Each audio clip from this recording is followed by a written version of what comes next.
Eling-eling anakku kang kinasih, sesrawunganmu karo sedulurmu aja nganti padu rebut bener dhewe.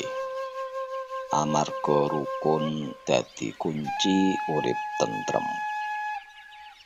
Pitutur luhur saka para sepuh ngukir ing ati jero lan nancep. Sedulur iku balung sumsum, ora gampang pisah, ora gampang pedhot. Nalika ana sulaya utawa beda, aja njur padu nganti dadi musuh. Lungguh bareng dirembuk sing apik, golek dalan kang padha seneng. Sabar iku dadi gaman utama, ngalah ora ateges kalah, nanging njaga paseduluran kang mulya kanggo urip tentrem adoh saka dredah.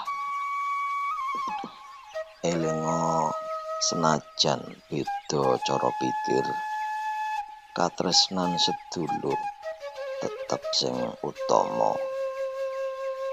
Tulung tinulung bebarengan mlaku, nyengkuyung urip nganti tumekane sepuh.